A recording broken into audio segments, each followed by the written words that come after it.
Good evening. This is the Late Tackle with myself, Mark, and Mr. North. How are you, Andy? I'm good, thank you, mate. Another week, game week 6. I know. And you know what? I nearly knocked my cuppa over just as we were about to start. That would have been the biggest technical ever, wouldn't it, if I'd have done that? So I know why. It's because you looked at our the difference in our overall ranks, didn't you? I wasn't going to bring those up, but, if you want to talk about that in depth, that's fine. No, we won't do that. We won't dwell on that. But you're a little bit closer to me than Az was on Wednesday, so... That's true. That's the only thing keeping me going at the moment. Yeah, well, bless him. He is good for us all at the moment. Yeah, not doing too well. But yeah, what are we going to talk about tonight, Andy? We've got Alvarez is the poster boy. I mean, you've been going on about how lucky he's been for weeks. So do you want to talk about him a little bit?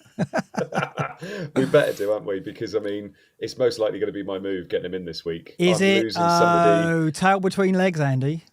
I'm losing somebody who's been very unlucky, some would say, based on the underlyings in Jackson, and moving to somebody like Alvarez, who, look, he's had 1 or 2 assists that he hasn't really known about. All right, that's all I'm saying. So, but I think he's getting hard to ignore. I mean, midweek he was electric again as well, and he's 90-minute man. The injuries they've got as well, it just seems silly not to have him at the moment. Should we dig it? Before we dig into him, let's just say hello to the people in chat. Good evening to those who join us for the Late Tackle. We do laid back FPL chat on a Friday night, and we don't know where this is going to go. It'll be a bit ramble-like, very, very different to BlackBox. I've got some stats to bring up if you feel like it. We'll look at our teams at the end. We'll talk about what we're doing. But hello to FPL Forest, UEDs, RT Whitby, Toto, Fan TC, the HH, Slaughter PFK, Greg Foster, regular in there as well. I can see some of our members in there. I'm sure Nigel the Crab is in there. General Zod is there. Wrestling Gimmicks, Aaron Pickering, Johnny FPL, Tim, Omar Webby. Thank you for joining us on this Friday evening. We love talking about FPL on a Friday night before deadline. And obviously there's a lot of people out there who like to listen to us ramble as well. So thank you for joining us. All surprising, isn't it? At this time of night on a Friday, how many people want to hear? But I do. I like. This is the time of night where I start to really get into FPL mode because, so to speak. Excuse me? What kind of stream is this? Yeah, that's a rather inappropriate phrase. But I do. I get into FPL frame of mind, shall we say? There you go. I get into an FPL frame of mind. Sorry, I need to recover from that. Christ, me too. But I know. I do, though. I start thinking about the deadline and start thinking about... I mean, I haven't made my transfer yet. I've left it late. And obviously this season with the leaks, everyone's leaving it. Are you tempted to leave all your transfers to the last minute? Have you done it yet? Sorry, I'm sweating. You're still recovering from me wanting to... No, do you know what? I'm really... It's worrying me a little bit that I'm waiting every week. Is it why? Why? Because of the value? I'm waiting... Because of the value. I'm being absolutely destroyed with my team value. And obviously, I'm looking at Wildcard in 2 weeks' time. I'm not going to have any money. People are struggling now. And they've made the move at the beginning of the week to Wildcard. And they were saying, funds are a bit tight. I've lost about 0.3 again this week. What's your team value? I'm going to have a butcher's at my team value because I haven't looked at it for a while. It's not even 101 anymore, I don't think. Is it not? No, you don't want to be in mine then. Nah. Well, I mean, how much do you think it matters? Are you really worried about it? I mean, I guess you're worried about players that you want going out of range, but you're not really worried about your overall team value, though, surely? Not massively. I mean, the biggest thing is obviously that we're going to be wanting to get Salah in on Wildcard. That's the biggest thing. When you want to try and get that extra premium in, that's what can obviously make your funds stretch. And when you've got Haaland and you've got Salah, and also we're thinking about players like Trippier and Rashford, but it does start to go quite quickly. And I haven't toyed with a wild card at all, mainly because I'm scared to. But have you not even had a look at what you can and can't get? No, I don't.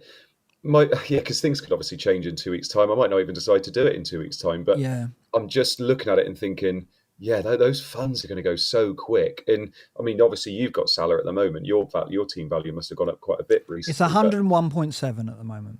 That's all right. So you might have is that almost 1 million more than me, probably? Yeah, but it doesn't really translate to that, does it? Because no.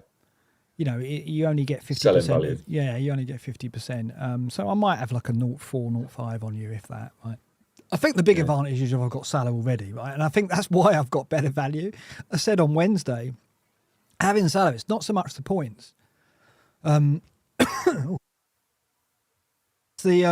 It's the fact that I've had to budget from the get-go and you haven't, right? So perhaps you might have relaxed a bit about team value, whereas I've been like full of anxiety about it from day one. I've been like scanning the prices every night, and so I've kind of been training to care about it. Whereas I think a lot of managers first 3 or 4 game weeks were like, oh, it won't matter.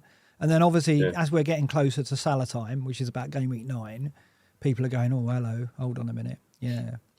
It's holding these players that have got good underlying stats but aren't performing. So, for instance, all these Chelsea players and my double United midfielders, they're obviously just not doing very well, and they're dropping. But they're so hard to sell because they're doing well and they've got the fixtures. So I think there's been the thing. And when we did Scoutcast on Monday, I didn't mention it, but I was going to say how sometimes it can be a real trap investing in these teams that maybe aren't the best of teams, but they've got nice fixtures for quite a long time. Chelsea and Man United, right? Well, Man United, Chelsea, they've both done it. Like the fixtures just keep on going, but they're not performing, but you keep hold of them because of the fixtures. And you just don't know when to sell. And what am I going to do? Jackson to Alvarez this week, and Jackson could get a haul against Villa. You never know. Is he going to? I don't think so, but it's got to happen, isn't it? Do you think? Well, I think you're on fairly safe ground there. I mean, let's have a look at forwards while we're talking about Jackson and Alvarez. Alvarez, we showed on Wednesday how Alvarez has been overperforming. Let's bring this up. Actually, this is from FPL-data.co.uk, FPL_data on Twitter.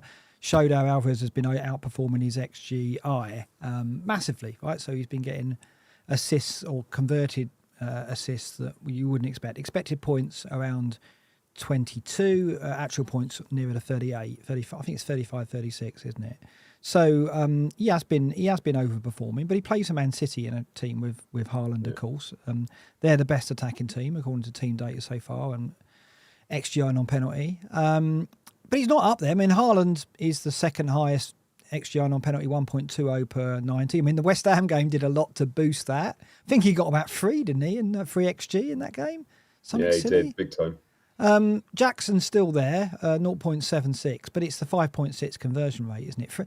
You can expect 3 or 4 shots in that game, and most of them will be in the box according to the data we've seen so far, but we can also expect him to only hit the target with a third of those and not convert, right? But yeah, he could score, and he's got 2 easier fixtures to come after that, isn't he? If we look at Chelsea's fixtures to come, it's not so much the Villa game; it's Fulham, Burnley. I mean, because if you don't get rid this week, you're not going to get rid ahead of Fulham, Burnley, are you? Well, I mean, I was going to. I was going to get rid of him for Morris in 7. Yeah. Were you? Ah, right. Well, I guess that's different, isn't it? Yeah, because Morris has got that appeal. That's the other thing, is if I go Matt Alvarez this week, which I'm looking at doing, is that I won't be able to get Morris in 7, not without a hit. Right. So we talked about Morris last week and Luton. How are you feeling now, a week on? Because I've fallen out of love with the idea. He went off at 60 last week, which I think was interesting. I wasn't expecting to see that, to be perfectly honest.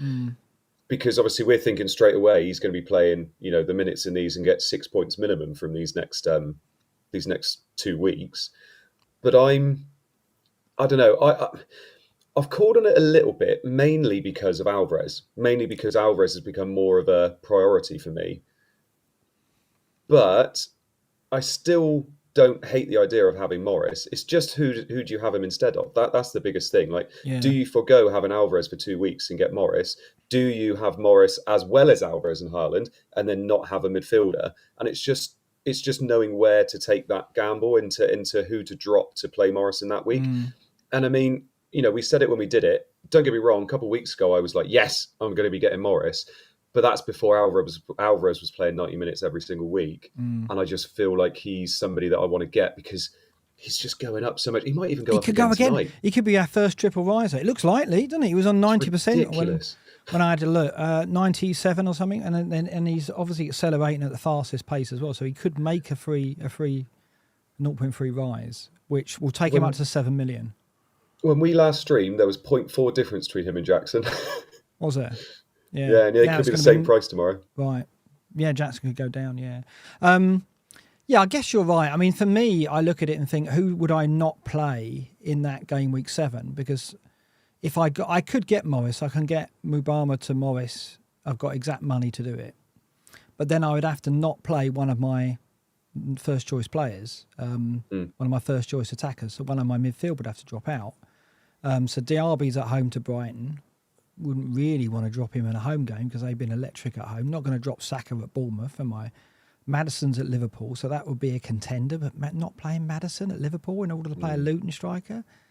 Got to play Salah, obviously. And then my other midfielder is... I can't remember what my other midfielder is. I'll have to remind myself. Sterling at Fulham, so I would play him, wouldn't I? So I would have to drop Maddison at Liverpool, which I don't know. I don't know about that because Spurs can score anywhere, I think. And Liverpool's defence isn't brilliant. Okay, Van Dijk will be back. But that feels uncomfortable to me.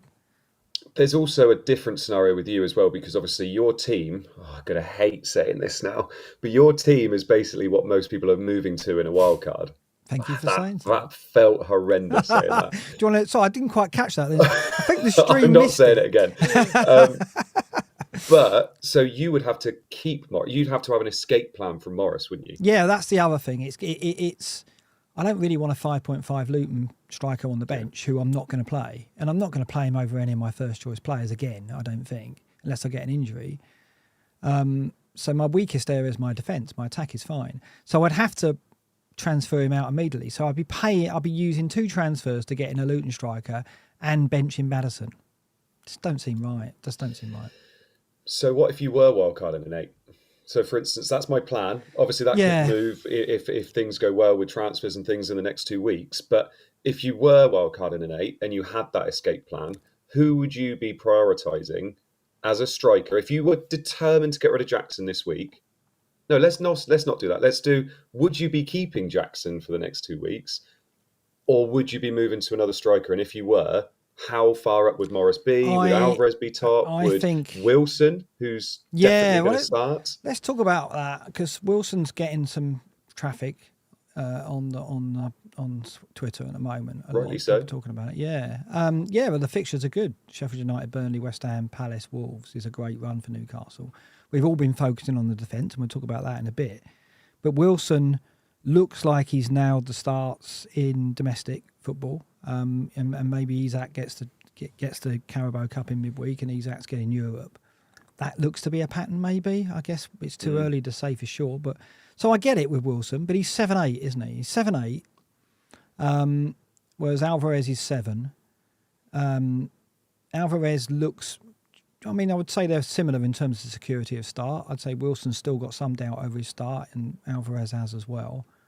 But Alvarez is playing for City with Hojlund, and Wilson is obviously their main source of goals, whereas that's not the case for Alvarez. And he's on all the set pieces. And I don't know, I still think it's Alvarez who edges it. But Wilson's a great alternative. I think if you're wildcard and you want to deliberately go against that trend, then Wilson's your best bet for sure. Yeah, I think you're right.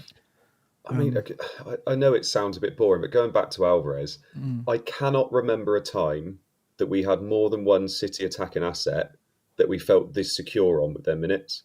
I genuinely can't remember, because their squad is thinner this year because they sold so many, and because De of their Bruyne's injuries. Yeah, exactly. I could be going into this week with triple Man City attack and feel quite happy that they're all going to play. The thing I can't remember that happening for a long time. And the thing is, it's like he doesn't occupy a wide role, does he? So he's not in the mix with Foden, Grealish, and Doku, which if he was, we would be feeling like very insecure about it. Because he's playing a more central role behind Haaland and playing that De Bruyne 8 role almost, he just feels like they can't move him. And Silva's injured now, so I just don't see it. I just don't see how they can rest him. I mean, he won't play midweek in the Carabao Cup, I expect, and then he'll play next week at Wolves. I mean, it looks certain to me that for now anyway. And, credit to you as well. You said it before the season even started that they sold a lot of goal scorers as well. They sold a lot of goal scorers in the summer. Mahrez was probably the biggest one. And you look at it and think, where else are they getting goals apart from Haaland? That was my theory. My theory was... and Alvarez is the one. Because he used to play Mahrez quite a lot, sometimes when it surprised me.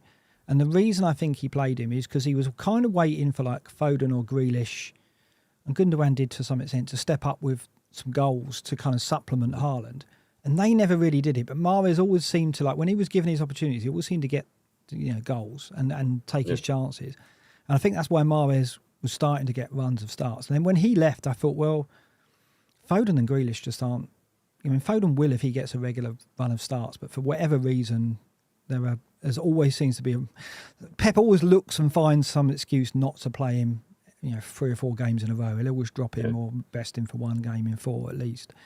Grealish just has disappeared as a goal threat since he joined City. I mean, at Villa, he was always a double-figure goals man. No, it's just not his role, is it? His role is to bring defenders to him, distract in order to create space for others, isn't it?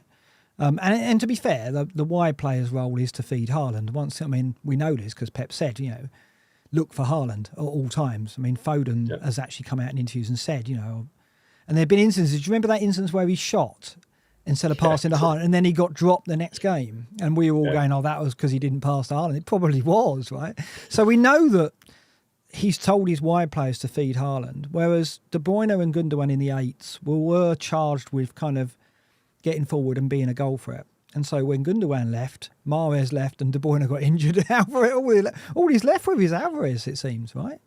Well, that's literally it. And it just seems silly to wait on a player that is a player for the best team in the league who's getting minutes and will get returns in terms of they will score however many goals in the next couple of fixtures or whatever. It just seems silly to keep avoiding him, if that makes sense. And we said this about Mbeumo 3-4 weeks ago. This isn't Mbeumo, this is Alvarez, who's a World Cup winner for Man City. And sometimes it's just don't think about numbers. Don't think about the fact that Jackson has almost double. No, maybe he's significantly more in terms of XGI he's put up so far this year. But obviously, like you've just said, he's supplying Haaland as well. And, they can do a lot more with the chances that he's going to create for them. So I think Alvarez is a brilliant move. Oh, also, if you're worried about him going up, and obviously he's going up, he's going up to 7 tonight if he does go up? Yeah. He's going to go up higher than that. Like if he keeps on going like he is, he's an asset that's worth 9-10 million. So I was asked tonight to have a look at, are we missing something? What if it goes wrong for City? What if the injuries catch up with him? But you look at Forest, Wolves, and Arsenal, and Arsenal's a tough game. Brighton United after that is tough. I don't think the next 2 are. I mean, even with an injured squad, limited options off the bench, I still think City will score goals against Forest and Wolves. I think we'll be harder than the 6-0 of last season, but I think they'll beat us, and I think they'll certainly score 2 or 3 goals at Wolves as well. After that, the run Arsenal, but if you haven't got Alvarez by game week 8, maybe you can go, maybe I can miss him out. But you'd be brave to go that far, I think, to go that deep in without Alvarez. I mean, I don't know. It's funny. Like, there's a lot of people saying he's not essential, and he's not essential, and he's not a game changer, and he's not a game breaker. But the longer you stay off him, the more he climbs in value. I know from experience, I've done this before, the year I didn't get Ramsey, the year I didn't get Toure, and I kind of was like, it's no way they keep it up. And the higher they go in value, the more you resent going, not only have I missed his points, I've got to spend 0.5, 0.6, 0.7 more than managers who got on him early. It feels awful. So, you're banking on him dropping, basically, and regressing. There's a weird misconception as well that you can't make those kind of moves, like that you've almost missed the boat and you can't go for him. Like, I genuinely feel like Alvarez is still an amazing own, so I'm just going to get him. Like I don't see an issue with it, and I know. I don't like who do I feel amongst those strikers is going to score more points in the next 2 weeks if I do wildcard in 8? We've mentioned 3 of it: Wilson, Morris. Who was the other one we mentioned? There was one more. Oh, Edouard, maybe. Edouard. What about Ferguson? Yeah. Like if he had a run of starts, he's got to be someone we have to take notice of, maybe. He's maybe he's ill, isn't he? Yeah, apparently. Ill? Yeah, and I think if he wasn't ill, I think he came out and said he was going to start this weekend. Yeah. So Ferguson would be okay, but it's just, do I really want Ferguson over an Alvarez? I think I would put him quite. I think I would have Alvarez top. I think Jackson's got to be up there somewhere, but he's not maybe top 3 for me anymore. But obviously Morrison, Wilson, guaranteed to start this weekend. Yeah. I think puts him a lot higher up as well. Here's a question from Delia, marvellous moderator Delia. Do you think Wilson is a better pick than Hojlund on a wildcard? Now, you're a United fan. Do you think it's too early to go in for Hojlund? Just said, isn't it Delia? Yeah, sorry, Delia. Sorry. Very well corrected. Yes. Sorry, I'm so used to calling them that, though. That's why we got into a bad habit with that. So, yes, Delia, thank you for the question. But what do you think on Hojlund? I mean, it is a bit early, it feels to me, but... Yeah, I love him. I absolutely love him already. But there's no guarantee that he's going to be playing all of these games at the moment. Like, we've still got Martial waiting there, who's going to play some games because Hojlund's young and he's obviously had an injury. He played well and he holds the ball up well and he's going to feed in Rashford and Bruno, which is great. But I don't think I'd be picking Hojlund over any of these other strikers. And when you, again, I know we keep mentioning it, but when you think Alvarez is also going to be 7 mil, I would find it very hard pressed, even as a United fan, to pick Hojlund over Alvarez. But I do think he's somebody that's going to be on my watch list pretty much all year because he can't be ignored. But yeah, I mean, I wouldn't be overly surprised if he didn't play this weekend and it was Martial that played instead. You think? But I don't get me wrong, I did my predictions for Emma and I put Hojlund to start. But if Martial started, I wouldn't be that surprised considering that Hojlund played last week and he played midweek. Would he play again 3 games in a week? Don't know. I wouldn't be overly surprised.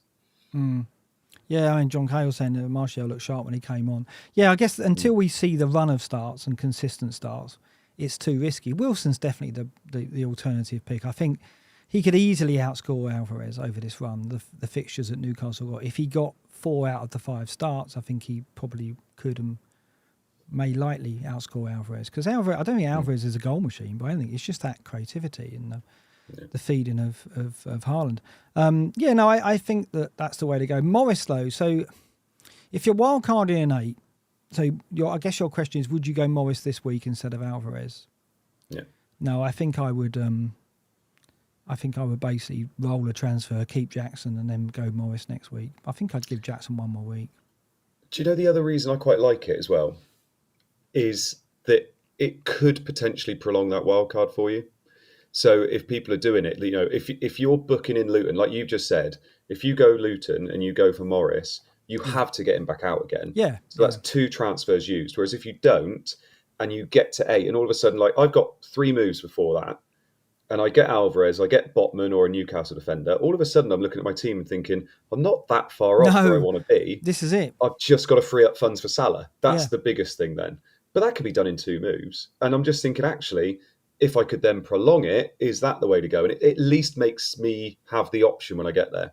Yeah, I see my team and I think I'm well within reach of, I'm probably like, yeah, my bench isn't great and my goalkeepers need sorting and I need a Newcastle defender. So if I get a new, if I get, I don't want to mention them again. If I get a Newcastle defender this week and then I can somehow take care of the goalkeepers at some point. Look at we will look at it. Let's look at the long ticker and then look at the fixtures for it's Pickford, of course, and Turner. I can hold Pickford and Turner for the next 3. Next 4. Pickford at Brentford, not great, but I'll swallow it. Then he's got Luton and Bournemouth, and then Turner has Luton as well. So 3 or 4 weeks, the Pickford-Turner pairing works okay, doesn't it, right? Because you know what happened if we get rid of Pickford before Luton and Bournemouth. You know what happened, right? So we've got to hold him for that. So I think I can go 3 or 4 more weeks before addressing the goalkeeper situation. So that gives me a couple of weeks to sort the defence out. And I think that a Newcastle defender will come in this week. You know what? I'm kind of looking at Estupiñán, and thinking, although his fixtures are bad, we talked about how far he gets forward, etc. But I keep seeing again tonight about will he start? And I'm like, I don't want that every week. And I think that could be a thing, that every week we're going to be going, is he going to start? Is he going to start? You've got him. Are you hell-bent on keeping him? Because if you look at the fixtures, Andy, it does get pretty bad. Like, they've got the best 2 defences coming up. So even if you're banking on he's got Liverpool, Man City, in 8 and 9. Do you need to keep him for that? This week isn't the week, though, is it? No, not this week. No. Bournemouth at home, even if there's rumours that he might not start, and even then it's because obviously De Zerbi came out and said there's going to be some changes, which you expect that because obviously they played midweek. He made a bit of a mistake midweek as well, if I remember rightly, so that's obviously not great. But you can't get rid of him this week. No, we're not going to get a leak or anything, are we? No, I'm not thinking this week, but I'm thinking next week.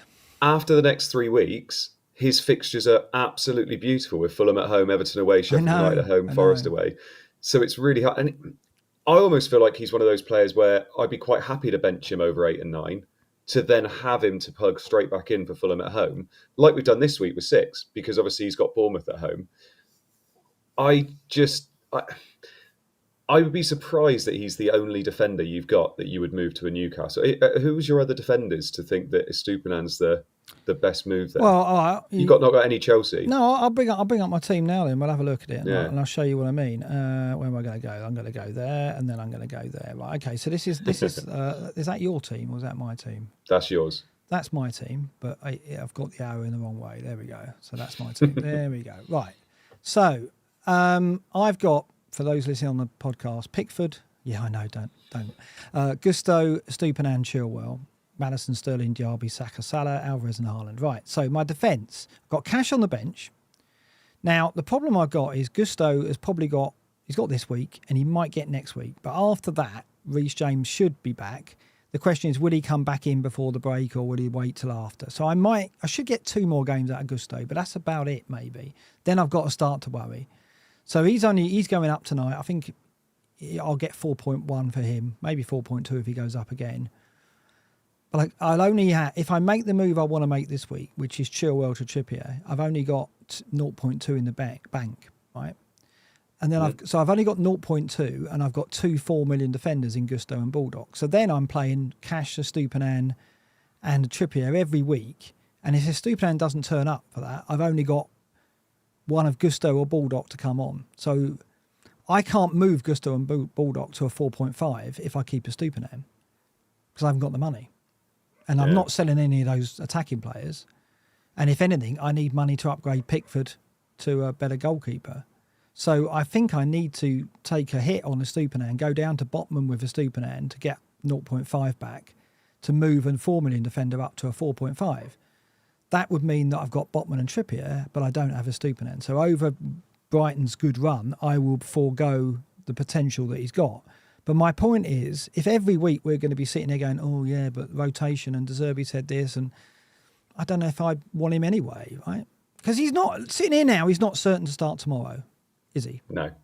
And no, he's not certain to start. Obviously, he didn't start last week against United. Will he miss 2 games in a row? If he does miss 2 games in a row, I feel like that's quite big. Obviously, he played midweek.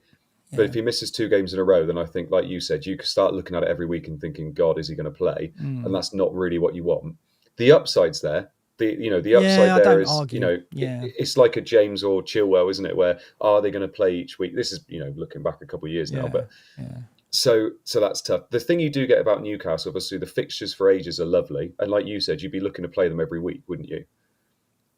But I don't know. You're in a completely different spot to me in terms of defenders, though, because you've got a lot, like you said, in a couple of weeks' time, you could be quite caught with your defenders, where you've got a week where Gusto then doesn't play, Estupiñán doesn't play, you've got Bulldog there, and all of a sudden you could be down to 2. So I do get it. Yeah. But you would be looking to do that next week? So get Trippier this week and then Botman next week. Well, my thinking is it would be Trippier in this week for Chilwell, leaving 0-2 in the bank, and then I'm going to do Bulldog to Burke for the double game week and play Burke in the double to get rid of Bulldog and to get me a Luton player.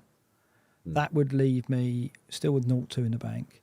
Now Pickford can go to Areola. That would get me maybe 0-3 if I'm lucky, because Areola's going to go up again, so it will get me 0-3 back. So that might get me 0-5, and that might enable me to move Gusto to a 4-5. So there's an option there that I could just about get away with it, but I can't move Pickford to Areola until Pickford's played his 2 games, Luton and Bournemouth. So I can't move to that until game week 9, by which time Areola could have gone up and Pickford could have gone down again. So I can't really look at it and think I'm going to get money from anywhere. The only source of money I've got left is Estupiñán. And so I'd have to gamble on Estupiñán not delivering. I mean, he's not Alexander-Arnold, is he? He's not suddenly going to be like 15 assists and 5 goals. So it's like, but he did look very good in those first couple of game weeks. So it's hard, isn't it? This is what I was talking about just now with the wildcard. Like, the funds are tight, aren't they? You've obviously got Salah and Haaland in there, and you've got, Sterling, Maddison, Saka, and all of a sudden you're saying there's literally the only place I can get funds from is Estupiñán. I will say, and someone's just alluded to it in the chat as well, I'll try and highlight it, but I can't see it there. There we go. John Cahill says, Did it come up? There you go. Says, Chilwell gets an attacker return this week, and all of a sudden he feels essential again. And it could be the same with a Stupinan, where, he plays against Bournemouth, gets an attacker return. People are saying you can play him in every game, because people were saying that, weren't they, not too long ago, saying Stupinan, you could play him in tough fixtures, because Brighton are going to play the same way. Yeah. He's going to be attacking. I agree. But like you said, it's whether he plays. It's whether he plays. The same with Chilwell, right? I don't think Chilwell ever is going to be certain of his start again, unless he plays left back. If he's playing left wing, he's never going to be a certain starter at this point, because Mudrik's going to get more games, and then obviously when the players come back from injury, and Cuckoo and so on, he's certainly not going to be safe then. So I don't see Chilwell unless he takes Colwell's place. And I've been looking around the predicted lineups, and actually a few do predict that he could be left back and Colwell dropped. So that could happen. So unless he gets that, I don't think Chilwell's a certain starter any week. And what we're seeing from De Zerbi at the moment suggests that Stupinan could be that as well, as in he rotates so much that maybe he's not a certain starter any week. So then they start to lose their appeal against...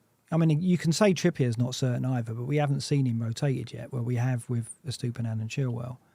So maybe there isn't a safe, good attacking defender to have anyway. Matty Cash maybe, so I'm holding on to him, but there aren't many that are absolute certain starters anymore.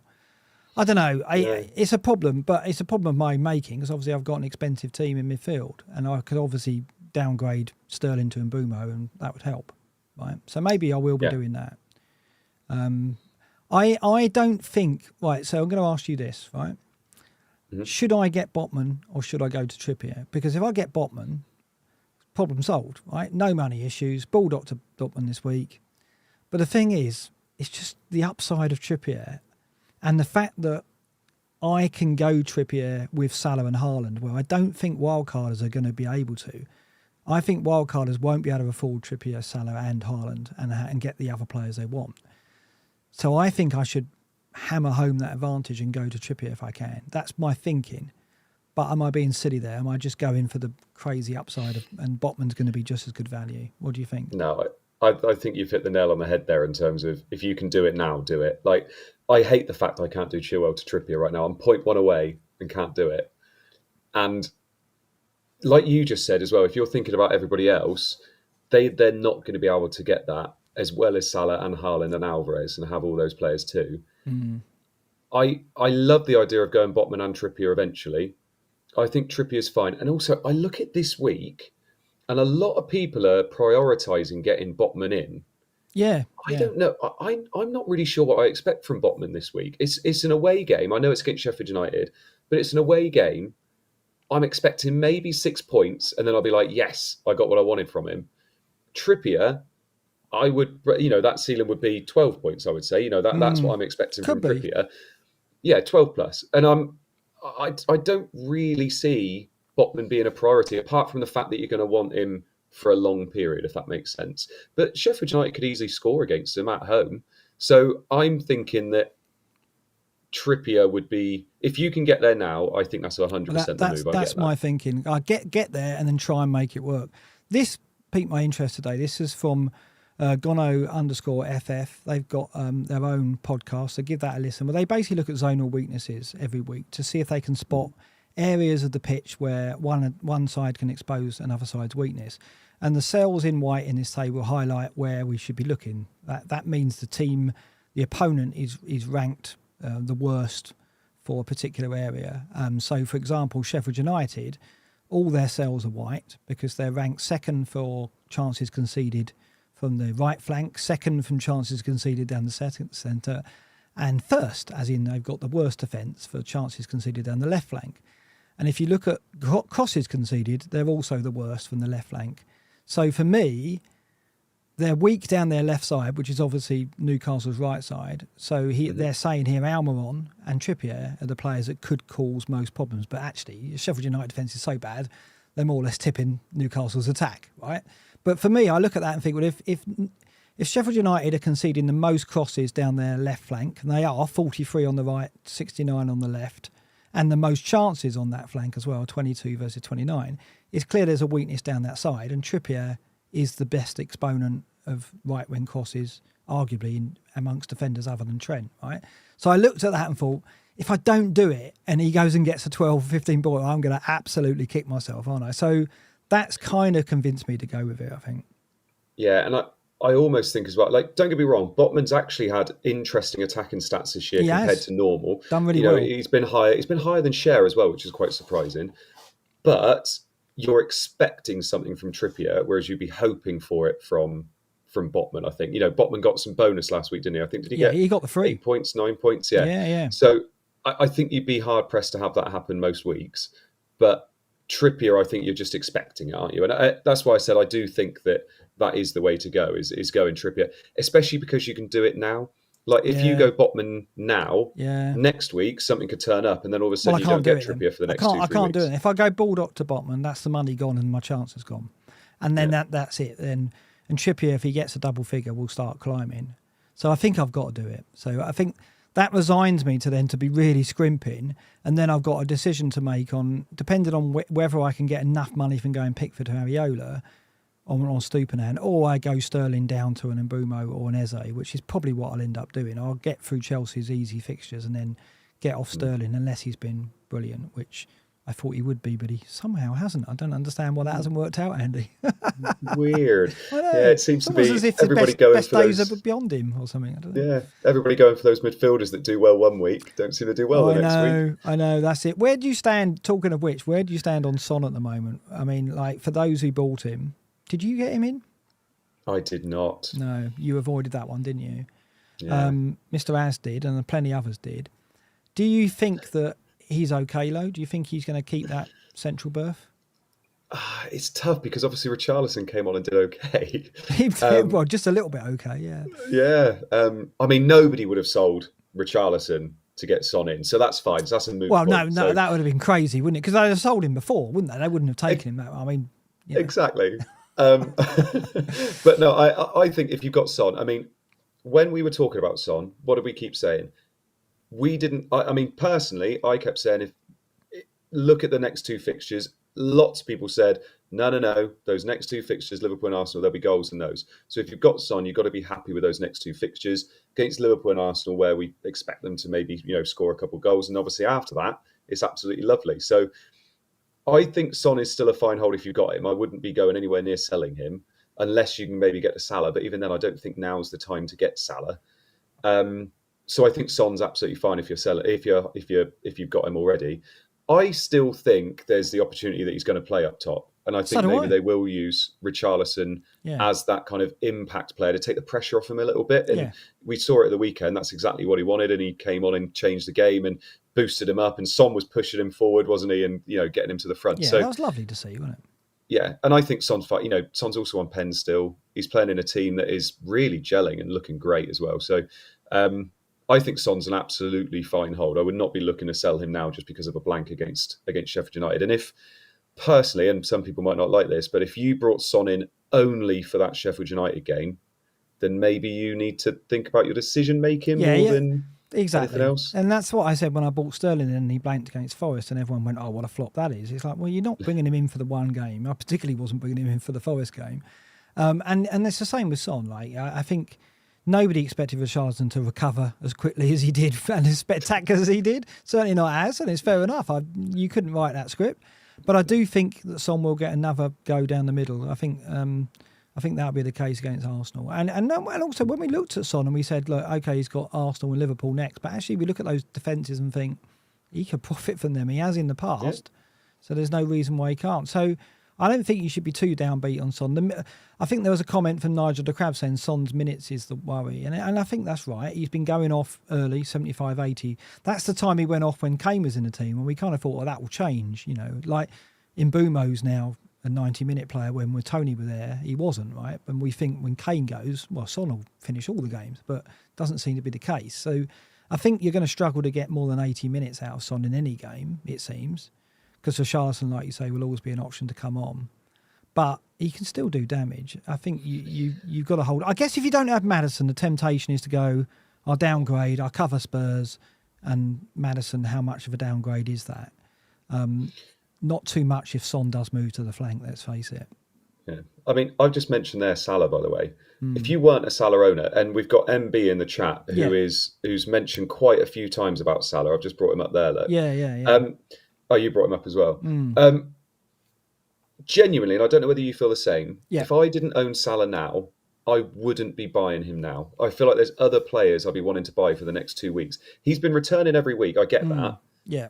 But I feel like from game week kind of 9 onwards, Yeah. he is. I need to get him in then. That's the scary one, isn't it? Everton, yeah, Forest, and even Luton, this week, I Brentford. feel he'll do okay. But I don't feel like now, because I'd be very, very surprised if people could get to him for free for one free transfer this week. No. Like, unless you've had that plan all along to do it.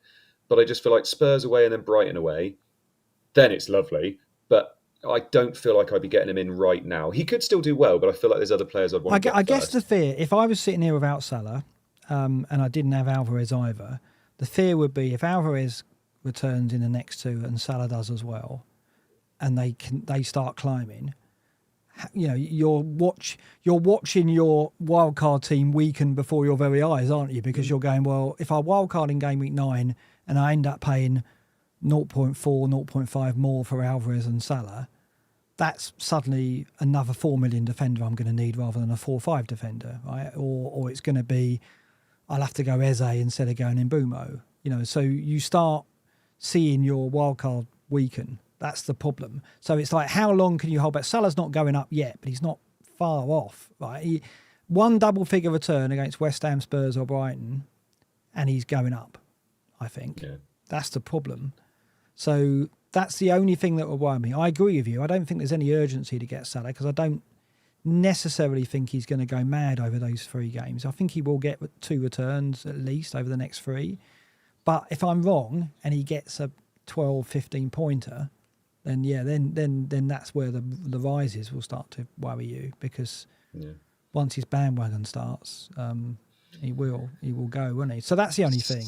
Yeah. See, it was really interesting, and there's been a few questions about wildcards in the chat tonight as well. And beginning of the week, there's one guy in the community, by the way, if you don't follow him, he's absolutely brilliant, does amazing threads, Corf FPL. He's a lovely bloke as well. Yeah. Chat to Very an awful lot. And at the beginning of the week, because we both had a not so great start, and he said, you know what, I'm thinking of wildcarding. Right. And I was like, you know what, it's crossed my mind, but I don't think I will. My gut's saying I need to wait till 8 because I've still got some good players.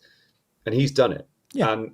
And as the week's gone on, I've been looking at his team and just thinking, there's so many question marks there already. Like those swings, like those players you're taking out and the players you're bringing in. Like even someone like a Superman that we touched on tonight, if you keep him this week in your wild card, he's got Bournemouth at home. Is he going to play? If he doesn't play, he's then got Villa away, Liverpool and Man City. It's different if you already own him. But if you're on a wild card and you keep him, that's one spot taken. Salah, we've just said for the next 3 game weeks, isn't the best, but then he's lovely.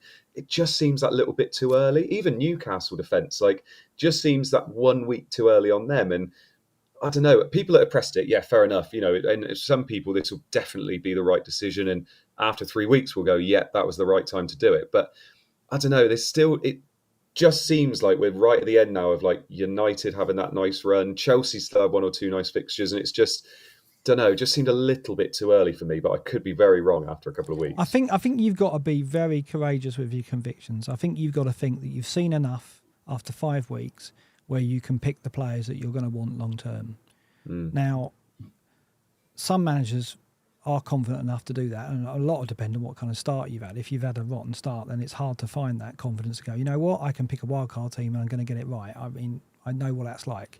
So I said to Az, I've had starts of the season where you just think, I don't even want to make 1 transfer, let alone do 15, because I keep getting it wrong, right? And we showed the what if thing. You know, even I've had a good start, but I'm only 1 point better off from having made any transfers. So it just shows you how, even when you think you're doing well, that's not largely down to the changes you're making. It's down to the initial lineup, and sometimes just leaving it alone is the best thing to do, which keys into what you're saying. It maybe patience is still the best policy because we're only 5 weeks in. And you're getting rid of players like Saka, Rashford, Fernandes, right, who have disappointed so far, and you're overlooking Odegaard. And one of those or 2 of those could blow up this week, and suddenly, oh, hold a minute, I wildcarded, but I didn't get Odegaard, and I got rid of Fernandes. And I know what you're saying. I think I would have been with Corflow because I'm a manager who I do obsess about team value when it's getting away from me. And there's normally by now in a season, I've either played it game week 3 or 4 if I've had a start and I've looked around and think there's 3 or 4 players that I want who are all rising in price, and I've got 2 or 3 that are dropping in price. I'd go just on that because of team value. I don't know though. It changes so quickly. Like, yeah, and you look a couple of weeks ago, it was you've got to get Maddison in. Maddison is essential. He's playing at Chilwell from game week 2. He is essential. You've got to get him. He's playing left wing. He's getting in the box. Estupinan, and I just think yes, those players are essential. Alvarez is maybe slightly different because I just don't see a world with all these injuries that he doesn't play in the next 3-4 weeks, but. All these players just change so quickly. Son was essential, Sterling was essential. And I just think, yes, these players are going up, but all of a sudden they could be coming down. And when I choose to wildcard or when other people choose to wildcard, there's all of a sudden these other players that are going up. So I don't know.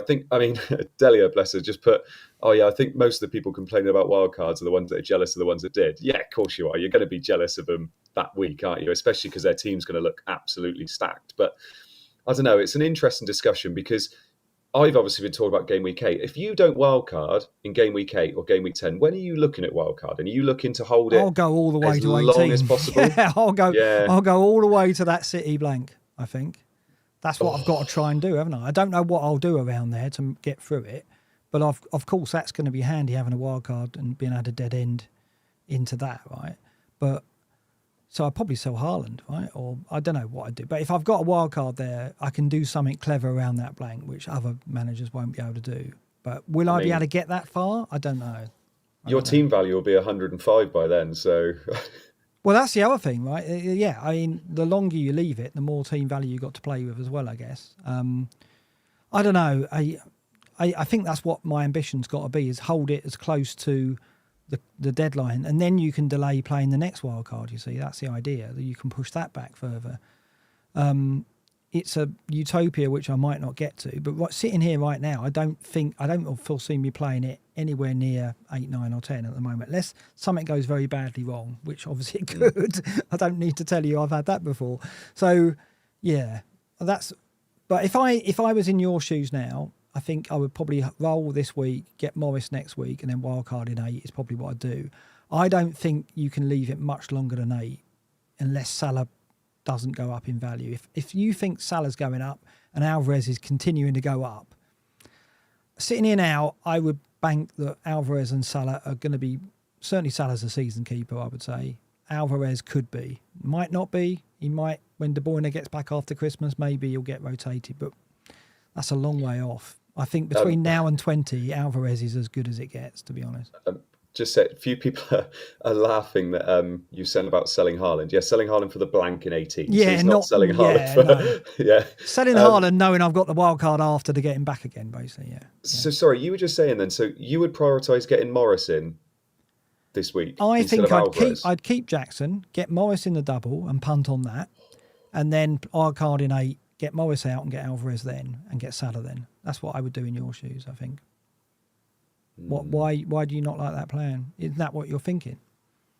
No, I want Alvarez. Oh, you're going to do it now, are you? Right. Yeah, and then, so not get Morris. Yeah. I guess if the only thing that makes me think go Morris is you've missed the Alvarez points, you've missed the Alvarez rise, and those with Alvarez won't get Morris. So if you get Morris and he comes in, that's getting some of those points back, is my take on it. But if you don't care about that, if you think, well, actually, I'll make up ground on those who got Alvarez before me later on, which you would have got plenty of time, then do that. Yeah, and also Alvarez could be 0.2, 0.3, 0.4 more expensive by the time I get him in 8. And already I've just said my team value is not great. And I trust Alvarez against Forest and Wolves more than I think I trust Morris, even with the double game week. Don't get me wrong, projections, it's all about the double game weeks, and I completely get that.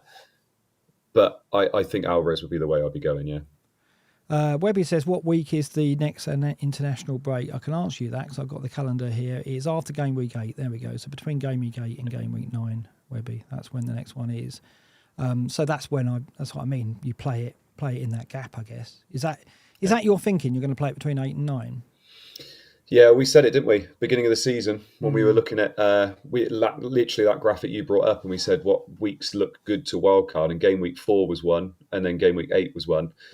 Uh, the difference is that you've got Salah. If I had a really easy way of getting to Salah in 8, which I could still do, because obviously I'm going to be probably moving Chilwell down the bottom, and that frees up funds. Yeah. A United lad would probably go in game week 8 and move him down, and then potentially in 9 I could get Salah with one transfer. I could do it, and I've got to look to see whether that's something I would be able to do. I guess you've got to navigate towards that possibility, haven't you? Yeah. And then make up your mind if you're going to do that, or because it wouldn't. The other thing, like taking a hit to get Salah in game week 9 is not necessarily an awful thing to do either. No. And if you look, basically, the idea is in 6 doing Alvarez, because I want Alvarez moving forward, and if I weren't to wildcard, I'd want him anyway. And like I said, if I wanted to prolong it, that's why I wouldn't get Morris. Botman in for, what's his name? Chilwell, which frees up funds. Then Bruno down to Diaby in 8 because Villa have a nice fixture. And then hopefully I've got enough funds to be able to move somebody up to Salah. But it's looking like it could be maybe a Saka up to Salah, which would be maybe tough. But, Arsenal fixtures, I've looked at a lot of wildcards and there's not a lot of Sakas. I know, I've noticed that. People have lost interest in Saka a bit. So this is your team on the screen. This is what you're taking into game week 6. Talk us through it for the podcast, Andy. Yes, so I've got... you sound like a proper radio DJ then. Talk us through it for the podcast. So I got Pickford in goal. Yep. Then I got Chilwell, Estupiñán and Colwill at the back. 2 weeks ago, that looked absolutely lovely. Less so now. Then I've got Mbeumo, Rashford, Foden, Saka, and Bruno Fernandes in the middle with Jackson and Haaland up top. I've got Udogie and Saliba on the bench. So Very good bench. Yeah, exactly. I love the fact that I do actually have bench cover for Chilwell and Estupiñán in particular. So I feel like I've got cover there, which makes me feel like that isn't an essential move, moving from, say, a Chilwell to a Botman, for instance. Arsula on the bench, but I'm not expecting to have to go 3 deep anyway, and Turner too. At the moment, it's looking like I'm going to be doing Jackson to Alvarez tomorrow morning. Tomorrow at like 1:25. When we get the news of whether Alvarez is playing, yeah. Exactly. So that would most likely be my move. And then I do quite like having that triple up of Man City attackers. And I'm just hoping if the leak does come out that they are all starting. Bruno and Rashford, I don't mind holding for this week. I feel like Rashford looked good, to be honest. Yeah, he's been firing the shots in. He's just... Yeah.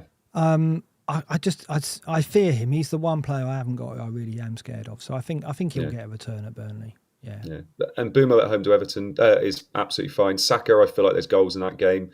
The defence I'm not massively happy with, if I'm honest. Not with Chilwell and Colwill there. I don't expect them to keep a clean sheet. So having both of them there, with Colwill having no attacking, impetus there, although he did get a goal chalked off last week. But and actually there is a situation where I got what happened last week where Colwill starts, Chilwell comes on, or Chilwell starts and Colwill comes on. So it's not ideal. I bought Colwill at the beginning of the season because I thought he'd be that centre back. So it's a tough one. But like I said, I've got bench cover.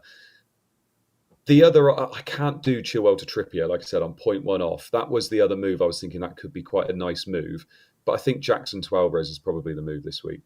Yeah, getting the free City puts you... I think they all will play those free City players as well. And that's a nice differential to have, I think, over the next 2. And then I think you can lose one of the United boys. I think... Are you in the Rashford camp if you're going to keep one? Yeah. It took me ages. It took me a long time to decide which one. But I think as the season's gone on and Bruno's been used everywhere and Rashford's looked so good now he's back on the left wing, I think Rashford's the pick. And I think there's intent to keep him on the left wing. And clearly, he had 9 shots in the last outing and, could have got something. They were quite pot shots, but I think he'll get something against Burnley. And I think he definitely is the player I fear, as I said. I think you can lose Bruno and then you can clear what's Bruno at the moment? 8? He's 8.4, is he at the moment? Let me have a look. Yeah, I think he's 8.4. Yeah, so you can clear a couple of million there. Then you could go down to an Eze who's... Well, Diaby would be the one would be after. Right. Just move into your team. Honestly, it hurts so much every time I mention it because I know inside you're smirking and you're going, "That's it, do it, Andy, do it." Come join me. 5 weeks later than I got them. Come join me. Pay that little bit more. I know. But I think Diaby or Eze is the way to go. Diaby's run Wolves, West Ham, Luton, Forest, Fulham. Yeah, you want... I mean, I was really surprised at Villa's data as well. I looked at the attacking data. They're right up there, aren't they? 1.95 XG non-penalty per 90. Their home form is ridiculous as well. So they are, even with tough fixtures, fairly tough start to the season, their attacking output's been good. Watkins has just failed. I don't know how Watkins hasn't scored, but he's managed to not score. So that, owning one of those two, and you're going to favour Diaby because of the price, looks essential. Well, not essential. I shouldn't say that. Looks quite useful, shall we say? I'll go that far for that run from game week 9. So if I do Diaby and I do Botman, I've got 3.5 in the bank. Right. So then it's like, is it Rashford or Saka that you move to Salah with? Yeah. And even then, I think I'm a little bit off. 12.1. Yeah. So I'd still be 0.4 off. Yeah. But that could be, I don't know, Saliba down or something. Pickford to Ariola. Even Colwill down to a 4. I think you're going to struggle to do it with manual transfers by the sounds of it. That's the thing. I'd probably need a -4 in 9. But a -4 in 9 when Liverpool have Everton at home and then Forest at home and then Luton away, that -4 will be What fine. you want is Rashford, Saka and Bruno to get some returns in the next 2 and go back up to their original value. That'll help. Just a 0-1 or 0-2 here and there will help, basically. And that's if I want to prolong the wild card and keep Pickford, keep Turner. All of a sudden, then I'm thinking, so I could still wildcard in 8, but I'm going to do everything I can to mean that at least I have the option not to. Yeah, I do like Eze. I mean, if you can't get to Diaby, Eze's run is also favourable from 9 onwards. He's got Newcastle away, but the run after is really strong. His output has been limited, but his XG numbers has been strong. His shot count has been very strong. He's only just behind Rashford. I think he's going to be a player that you can move down to and not worry about for that mid spell from 9 onwards. If you are 0-1 short, but Diaby would be your first choice. But I don't think Eze's that much of a downgrade, so that could be an option. I like Eze and I love him as a player. I don't like Palace. I don't like Palace as an attacking output. I just don't think they've got it.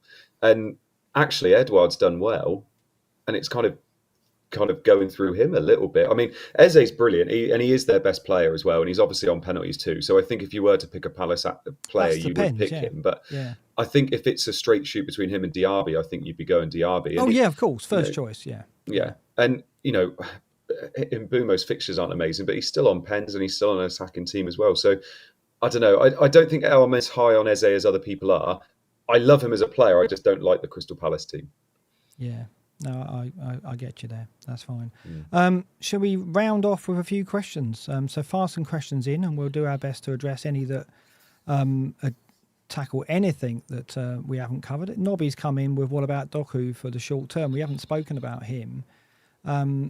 I guess we're still, like Hojlund, worried about minutes and security of start. But there's no doubt he's been impressive, right?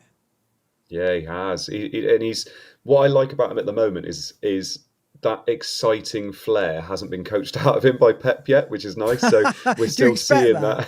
You expect him to go, what are you doing, taking people on the shooting? What are you doing that for? So I do like that. And I love the fact, he can dribble past a few players. He is a lovely player as well. I think for the next 2-3 weeks, it's nice. He could be that kind of nice punty differential if you're wild carding in game week 8 or 9 and you can take a bit of a punt on him now. I don't think I'd be prioritising him over, say, an Alvarez, but I do think there's a case to be made for maybe going for him over Foden. Yeah. I think that would be quite a nice little differential move, personally. I think one more return for Doku and the dial will move from Foden to Doku is the first, because of the price difference, right? And if everyone's looking at Salah, we talked about Eze as an option, as an alternative to Diaby. Doku could be that, right? How much is he? He's 6'5". He started the season 6'5", so I don't think he's gone up. So he's staying at 6'5". Nigel de Crab said Trossard has to be an option, but do you go him and Saka? I think he's right. Trossard is interesting. What is Trossard's price? I want to say he's 7.5, but is he that much? Let me just have a look. Delia will know. I haven't looked at him yet in terms of... No, he's a lot cheaper. He's 6.6 as well. Short term, though, isn't it? That's the thing with Trossard. I think he's a really good short-term pick. I think if you want a differential this week, or you're playing a wild card and you want something a little different, I would take a chance on Trossard for Spurs Bournemouth, because I think he's going to play those two. I don't hate it. I mean, it's again, how far up on my list is he in terms of midfielders I want to get in? I don't think he's that high up, but I'm expecting goals in the North London derby, and then he's got Bournemouth, but then he's got City, and then he's got Chelsea. Yeah. So they do turn a little bit, and then Sheffield United at home, which is nice, but then Newcastle away. I don't think I would be doing it myself, just because of how much is changing every week, and I don't want to be left with him. Especially, and Daniel B mentions it there. Yeah. Martinelli's only out short term as well, so it's a very short term punt. We have got 1066 watching us right now live, Andy. Have we? Battle of Hastings and all that. So hit the like, hit the subscribe if you're new around here. Thank you very much for joining us on this Friday evening. That's a great audience to have live for a late tackle. So thanks for that. A question from Rob Jones. We went into the Alvarez territory earlier. He's got a dilemma about Watkins. Is it worth going a -4 to Alvarez? Presumably he's made his transfer this week. Maybe he's gone Botman, which a lot of people have. I don't know if I'd be selling Watkins, to be honest. I think Villa are going to score at least one at Chelsea. They've got Brighton after that. Brighton's defence isn't strong either, and then they've got a very good run. -4 as well. I don't think I'd do it. Would you, Andy? My biggest thing is, because a lot of people were highlighting Watkins as that player that they wanted from game week 8 onwards. But right at the beginning of the season, they were like, this is such a lovely run. Yeah. My thing is now, like, we've got Diaby. And Diaby's the player that I think is the priority for Villa in that run. Are you going to want both of them? I don't think so. And is Watkins the player he was last year off penalties? He's not scoring goals. He's getting assists, but he's not scoring goals. I don't know. I don't think for a hit I'd do it. I think I'd keep him if it was for a hit. Because like you said, against Chelsea, you could get a return. But I would probably be looking to maybe move on from Watkins moving forward, even though those fixtures are so nice. In game week 7, do it for free. And then use the money to find a place to find Diaby in midfield. You want one of those two, though, for that run, I think. You want a ticket in the Villa lottery as well, I think. So I don't think I'd do it. If it was for free, I probably would do it. But with the hit as well, I think Watkins can match Alvarez this week. So you're really only I think you're only moving there to catch the rises, and I can understand that. But, okay, any more questions in there? Let's have a look. Let's see. Just one more. Shall we take one? Chris Tierney says, -4 Chilwell to trips for the upside and stability. Don't know if I'd do it for a hit. No, I don't think I would either. Even if Chilwell only comes on for a point, you need Trippier to get the clean sheet to be up. And that's if Chilwell starts, there's every chance he gets a return. So I don't think I'd do it for -4. For a free, I think it's a fine move. But for -4, I think that's tough. Alex Mitchell says, I have Colwell and Chilwell. Which one should I sell to Trippier? It's got to be Colwell, hasn't it? Yeah. It's got to be. I think unless you need the money for Salah. Yeah. You don't sure about that? Well, like you just said, unless you need the money for Salah. Yeah. And that's the biggest thing. Like you'd be doing the Chilwell move because he's such an expensive asset for someone we're going to be looking at every week and hoping he plays. So I think we need to know, don't we? We need to know if he's going to play left back or not. There's some talk that he could and Colwell could be dropped. And that would be big because that would mean Chilwell is more likely to start. At the moment, we don't know that. I think tomorrow's team sheet, if it is tomorrow, I think it is, or is it Sunday? Who's this? Chelsea. Do they play tomorrow or play Sunday? I don't know who's playing. I think it's Sunday. Yeah, I think it is Sunday, right. Yes. It's weird because United play at 8 o'clock tomorrow night, don't they?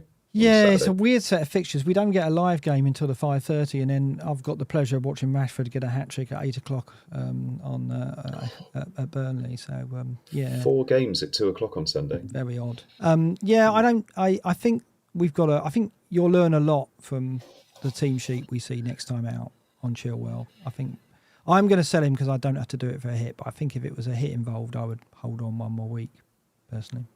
Yeah. Right, Andy, we've done an hour. So thanks for joining me on another late tackle. I hope people that joined us, the 1,000 that were watching live, enjoyed that. And we'll be uploading the podcast version of this evening very shortly. All that remains is to have another dig at Az's rank. Someone said earlier 4.6 million. Did you see that comment as well? I was going to highlight it. I thought, no, that would be cool. So instead of highlighting it, I'll just bring it up at the end. So someone said, let that sink in. Very cruel. No need for that. I was in those regions around about 5 or 6 weeks at least last season. So I know how it feels. He'll turn it around, won't he, Andy? He'll be fine. He will. I mean, look, I'm not going to mention that if you added our two ranks together and doubled it, that's as is. I won't mention that. That would be just childish. Absolutely childish. He will turn it around. He will turn it around. I believe in him, just like I will. Yeah. Oh no, you'll be fine, Ed. I don't doubt about you. And I'm basically we're going to get closer together, and I'm not going to be around next week. Oh, we're going to do a pod version of this next week. I think if I imagine this gap's going to narrow because I think I'm going to get a red this week. I think Rashford and Bruno is going to hurt me, and I think probably someone won't turn up in my team, and I'll be down to 10 men. So I can't have the luck again this week. And Alvarez a blank. There you go. I do think you're trying to make Az jealous, though. You said you've got into FPL mode. Me and you are getting closer. I feel like something's happening here, Mark. Az has got to be worried, hasn't he? He has really. I'm dropping the hints, but he's not taking them. He's not taking them. My affections have churned, but he's not taking the hint, and I'm just going to have to break it to him face to face, aren't I? Just a shout out to Helen, who's done our new thumbs for late tackle. She's done some new thumbs for Az's team reveal as well. I can't imagine many people turning up for that, despite the amazing fun. But you know what I mean. So yeah, many thanks for Helen. I think he's Yelena's sister. I think that's right. I'm not sure, but I think that's right. But Helen, thank you very much for your work on the amazing new thumbs, and that was nice because our thumbs were looking exactly the same as BlackBox, and we don't want to get the two shows mixed up because obviously it'd be nice to cultivate our own audience separately. Exactly. So on, which I think we have. So, yeah, excellent. Thanks for joining me again, Andy. I'll see you next week. Have we got a Friday next week or is it a Thursday? I think it's Friday again, right? I think it's Friday. Yeah, Saturday. This is what I like. I think the Friday nights are better. Yeah. So, don't think we'll be doing a stream next week because I'm not going to be at home, but I think I can get and record a pod with you. So we might just do a pod version next week. We'll see. We'll keep in touch and let you know. But until then, it's a good night from me. And a good night from me.